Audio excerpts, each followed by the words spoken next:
अगर आप गिटहब पर बिल्कुल नए हैं और आपको ये भी नहीं पता है कि रिपॉजिटरी क्या होती है, रिपॉजिटरी कैसे बनाई जाती है, कैसे एक रिपॉजिटरी की ब्रांच बनाई जाती है, कैसे डिफरेंट फाइल्स रिपॉजिटरी में ऐड किए जाते हैं, और अगर हम चाहें तो कैसे एक कंप्लीट फोल्डर एक रिपॉजिटरी में इंसर्ट किया जा सकता है। अगर आपने बहुत सारे प्रोग्राम्स बना रखे हैं या फिर बहुत सारी फाइल्स बना रखी है तो कैसे उसे गिटहब पर अपलोड करें, ये सारी चीज़ें मैं आज आपको इस वीडियो में बताने वाला हूँ। तो चलिए इसे शुरू करते हैं।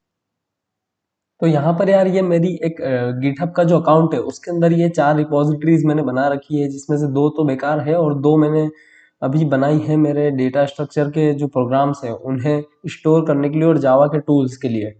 तो सबसे स्टार्टिंग से अगर आपको बताया जाए तो गिटहब एक ऐसी वेबसाइट है जहाँ पर आप दूसरे कोडर्स के साथ मिलकर आपके प्रोजेक्ट पर काम कर सकते हो। और रिपॉजिटरी इसका मतलब ये होता है कि आप जैसे कि आपने कोई प्रोजेक्ट बनाया और आप उसे कहीं स्टोर करना चाहते हो जहां पर आप इजीली उसे एक्सेस कर सको या फिर किसी के साथ उस पर काम कर सको। तो इसीलिए रिपॉजिटरी वो चीज होती है जिसमें आप आपके प्रोजेक्ट को रख सकते हो, प्रोजेक्ट की जार फाइल्स रख सकते हो, प्रोजेक्ट की एग्जीक्यूटेबल फाइल्स, जो भी प्रोजेक्ट उस पर्टिकुलर प्रोजेक्ट से रिलेटेड है वो सारी चीजें आप एक रिपॉजिटरी के अंदर रख सकते हो। तो अब स्टार्टिंग में आपको बताता हूँ।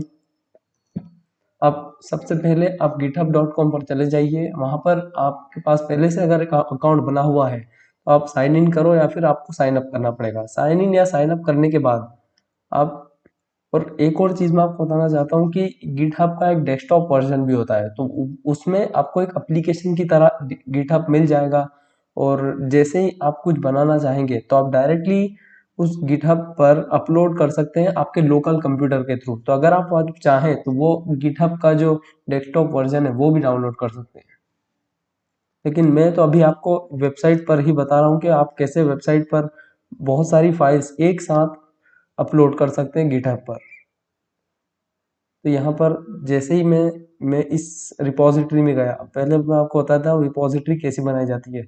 जैसे आप इस न्यू पर क्लिक करोगे तो ये नई रिपॉजिटरी क्रिएट करने का ऑप्शन आ गया। आप जो भी आपका नाम आप डालना है आप डाल सकते हो, पब्लिक रखना है तो पब्लिक रख सकते हो।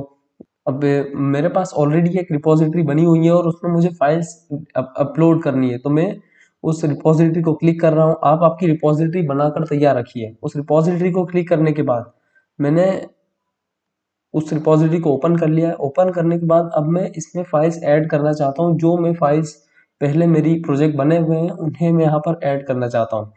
तो ये ऐड फाइल का यहाँ पर आपको ऑप्शन दिख रहा है, इसको क्लिक करना और अपलोड फाइल्स करना।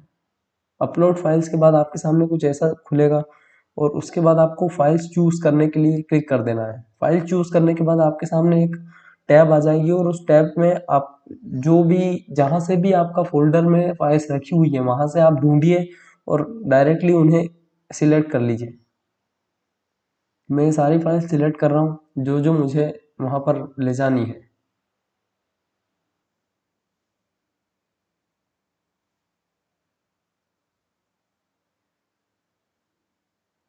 ये फाइल्स मैं सिलेक्ट कर ली है जो मुझे उस मेरी जावा टूल्स नाम की रिपॉजिटरी में अपलोड करनी है। तो ये सारी फाइल्स एक एक करके 6 फाइल्स मैंने सिलेक्ट किए, 6 की 6 फाइल्स इसमें अपलोड हो जाएगी और ये सारी की सारी मेरी रिपॉजिटरी में दिखने लग जाएगी। अब कमिट चेंजेस क्या होता है, एक रिपॉजिटरी है जो आप ही उसे एक्सेस कर सकते हैं। तो आपको चेंजेस करने हैं या नहीं, तो उसको अगर आप जैसे ही कमिट चेंजेस पर क्लिक करेंगे तो वो सारी की सारी फाइल्स आपकी रिपॉजिटरी में आ जाएंगी। ये पहले सिर्फ ये सेटर गिटर जनरेटर ही दिख रही थी, लेकिन अब ये सारी फाइल्स जावा फाइल्स आ चुकी है। तो इस तरह से आप चाहें तो इस रिपॉजिटरी क्रिएट कर सकते हैं और रिपॉजिटरी क्रिएट करने के बाद उसकी जो एक्सेस है वो भी बदल सकते हैं। एक्सेस बदलने के लिए आप अगर चाहें तो सिर्फ आपके पास ही आप उसका एक्सेस रख सकते हैं कि कोई और उसे एक्सेस नहीं कर सकता, या फिर प्राइवेट कर दीजिए या फिर पब्लिक कर दीजिए, आपके ऊपर डिपेंड करता है आपका गिटहब अकाउंट एक्सेस करवाना है किसी को या नहीं। यहाँ पर इसकी सिक्योरिटी पॉलिसी है और अगर आप चाहें किसी रिपॉजिटरी को कैसे डिलीट करना है तो वो भी मैं आपको बता देता हूँ कि सेट एक रिपॉजिटरी खोलने के बाद, ये एक रिपॉजिटरी खुल चुकी है, इसमें ऊपर जो सेटिंग्स में जाना है और सेटिंग्स में जाने के बाद सबसे नीचे डिलीट दिस रिपॉजिटरी लिखा आएगा। डिलीट दिस रिपॉजिटरी जैसे ही आपने क्लिक किया, यहाँ पर ये बोल रहा है कि प्लीज टाइप ये टाइप कर दो, तो वो, और ये जैसे ही हम टाइप करेंगे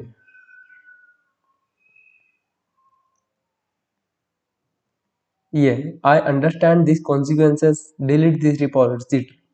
तो जैसे ही आप इसे क्लिक करेंगे ये रिपोजिटरी डिलीट हो जाएगी। तो अगर आप चाहें तो डिलीट कर सकते हैं, क्योंकि मैं नहीं करना चाहता और इसीलिए मैं बैक कर रहा हूँ। तो ऐसे ही यार आप आपकी रिपोजिटरीज मेंटेन कर सकते हैं, डिफरेंट डिफरेंट अलग अलग, और जो जो फाइल्स आपको अपलोड करनी वो आप कर सकते हैं। एक फोल्डर की जो जो भी फाइल्स आपको अपलोड करनी वो आप कर सकते हैं। और अगर आप चाहें तो डेस्कटॉप वर्जन भी इसका इंस्टॉल करके उसमें भी फाइल्स अपलोड कर सकते हैं।